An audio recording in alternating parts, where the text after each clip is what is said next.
Brand new car, swak sa'yo. Smooth ang biyahe parang tayo. Kung hanap mo ay comfort at style, dito sigurado ka with every mile. May vlog pa kami, check mo online. Lahat transparent, walang rewind. Team Angeles Vlog, yeah we got that car. Brand new wheels para sa'yo, superstar. At kung trip mo ay van, meron kaming renta. Sama ka na, hatid ka namin kompleto ang kwenta. Para sa pamilyang masaya, sakto tong biyahe. Caravan, basta safe at presko lagi. With Team Angeles, you know the vibe. Sakay na babe, let's take a ride. Caravan, ikaw ang pipili. Basta kasama ka, panalo lagi. R&B ang daloy ng gabi. Test drive mo na baby, come with me. Hatid namin ay quality sa bawat aking ngiti.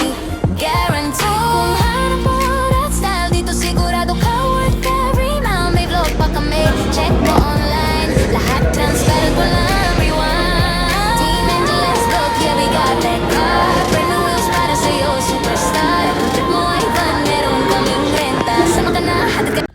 Good morning mga ka-auto! Kamusta kayo?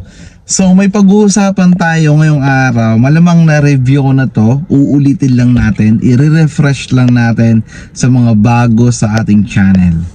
Ito ay isang napakagandang unit. Teka, nakasubscribe na ba kayo? Kung hindi pa, pakisubscribe naman po yung channel namin.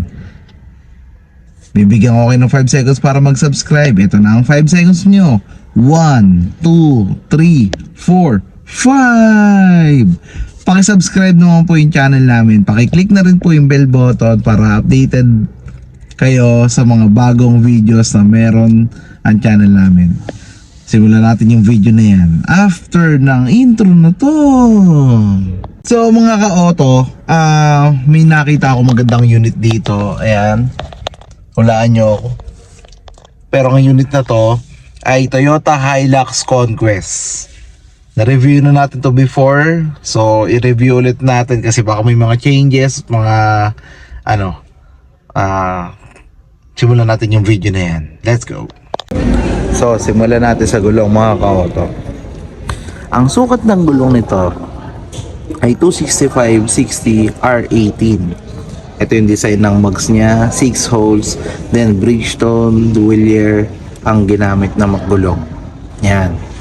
Ito dagdag pogi, slim fender. Yan, malapad na slim fender. So punta naman tayo sa ilaw. Dito tayo sa ilaw mga ka-auto. Ang ilaw niya LED with auto leveling. Tapos yung DRL LED na rin. Yung fog light LED na rin. Then meron tayong 360 camera. Yan. Then ito yung mukha na may malaking logo. Ganda naman yan. So puntahan natin yung makina mga ka-auto ng Toyota Conquest. So madali lang itaas yung hood kasi may hood lip assist. Yan. Ang makina nito mga ka-auto ay 2.4 liter. 2.4 liter diesel, 4-cylinder inline, 16 valve DOHC, variable nozzle turbo. At ang eksaktong displacement nito mga ka-auto is 2,393 cc. Yan, ang laki no. May maximum output na 150 PS at 3,400 RPM. Meron din tayong maximum torque na 400 Newton meter at 1,600 to 2,000 RPM. Direct injection common rail na rin ang Toyota Conquest. Grabe. So ibaba na natin, puntahan natin yung side.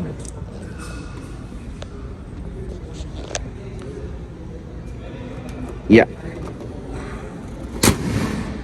Yun. Dito tayo sa suspension.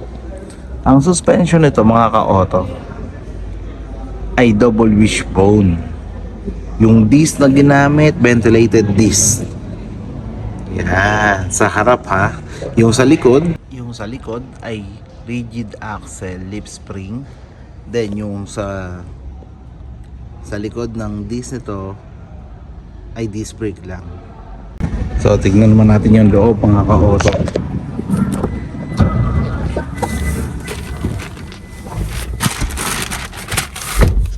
Yan. So, dito na ako sa loob mga ka-auto. Tignan natin kung gaano nga ba kaluwag ang Toyota Hilux. Ito yung legroom niya. Then, ito yung room height niya. Yan. Tapos, merong 7 airbags. Meron tayong 7 airbags mga ka-auto. Meron tayo sa passenger, tapos airbags din sa driver, tapos isa sa tuhod ng driver, 2 sa side, at 2 sa curtain. So total of 7 airbags. So puntahan naman natin yung loob, yung likod ng Hilux. Tignan natin kung ano yung mga pwede natin makita doon. So let's go.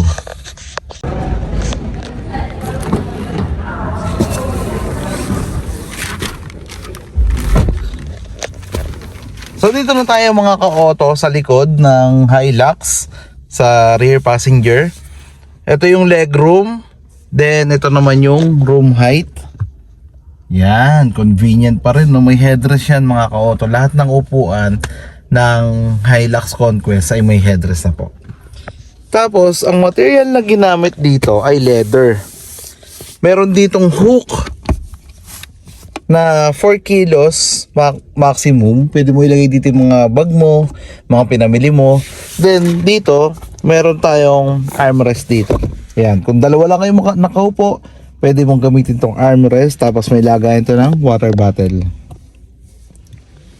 May sarili ka ring aircon mga ka-auto sa Hilux Conquest. Ito, dalawa yung air vent dito. Then, yung room lamp, ito. Yan. Yung grip assist, meron 2 sa driver, 2 sa passenger sa unahan, 2 dito sa likod ng passenger, at 2 din sa kabila. So total of 8 grip assist. Yan. Yung ceiling, color black. Puntahan naman natin yung pinakang bed ng Toyota Hilux. So tara.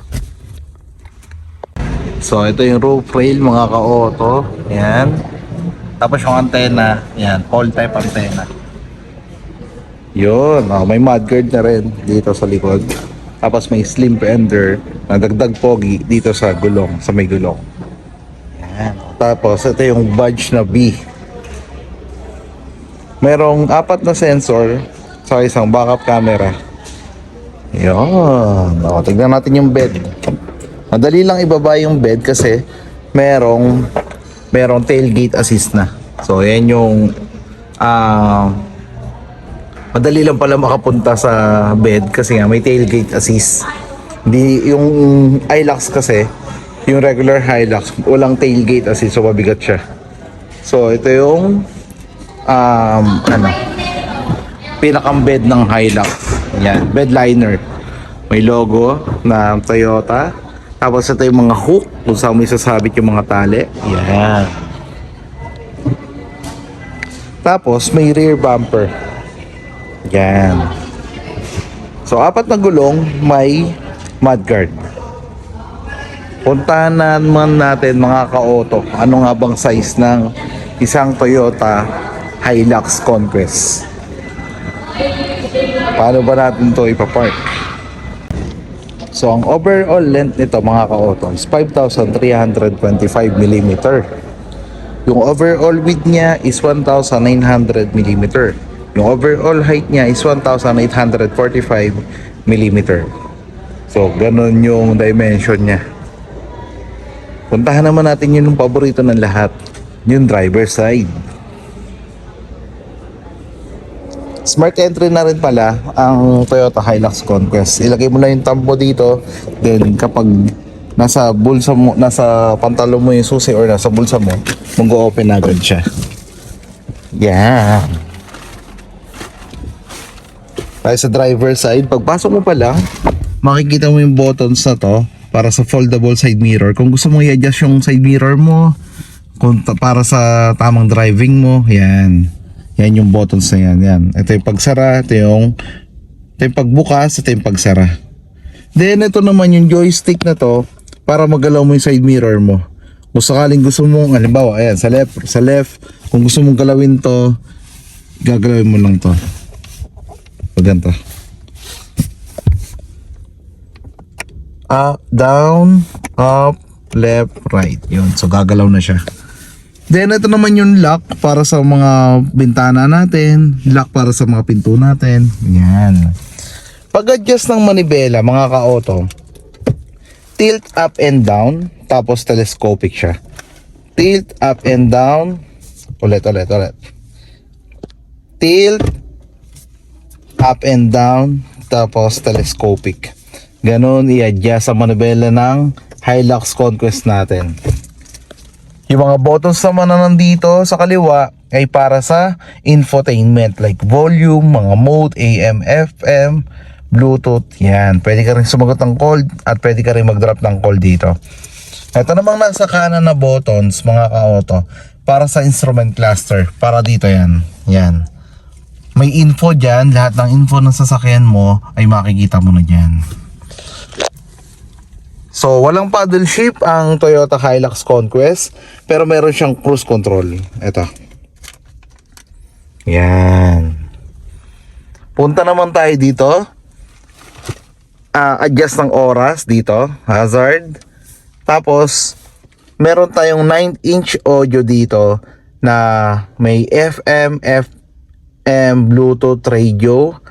Tapos meron tayong wireless Apple CarPlay at wireless Android Auto. Push start ang ignition natin. Then meron tayo dito sa aircon na dual zone auto climate control. O ito yung buttons niya para dual zone. Then meron tayo ditong dalawang car charger. Ito. Lagay lang kayo ng car charger diyan, tapos pwede na kayo makapag-charge dito.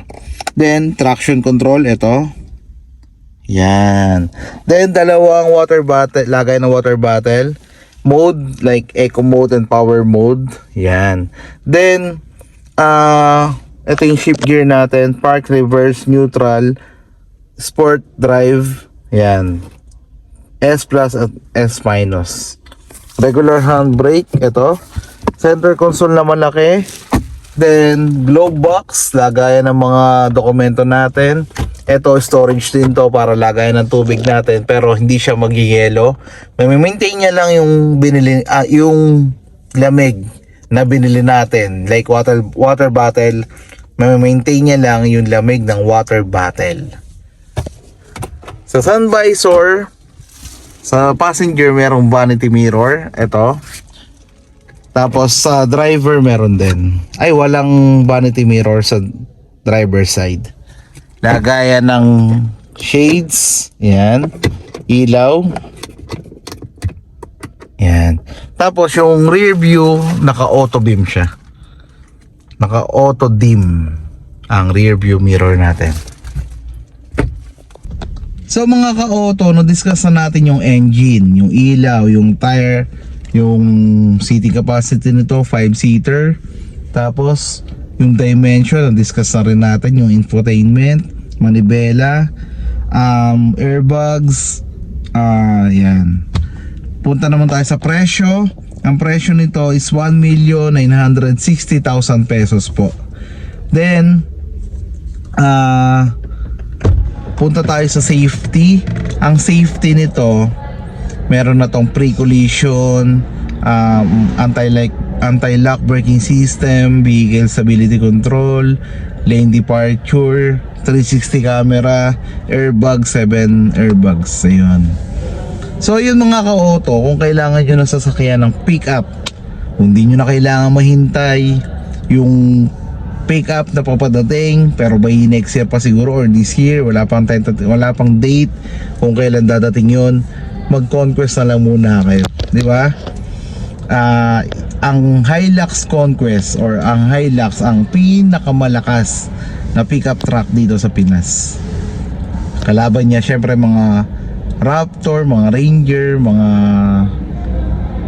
Triton, pero syempre Hilux po talaga ang hinahanap ng tao. Toyota is Toyota. Yun yung laging sinasabi ko, laging sinasabi ng mga kliyente. Syempre dahil availability ng parts, durability, resale value, iba pa rin ang Toyota syempre. So mga ka-auto, kung naghahanap kayo ng Hilux pickup or Hilux Conquest, Meron kami dito sa dealer namin. Maganda yung promo namin, malaki yung discount namin. Bibigyan ko kayo ng magandang discount. Message nyo lang ako sa page namin. Magko-comment din kami sa comment section ng number namin ng mga kung saan yung may pwedeng makontak or matawagan. Hanggang dito na lamang mga ka-auto. Sama-sama po tayo mag-vlog ulit sa mga susunod na araw. Huwag niyo po sanang skip yung ads. Malaking tulong po sa amin sa channel namin yon. So God bless po sa ating lahat. Mag-iingat po tayong lahat. Bye!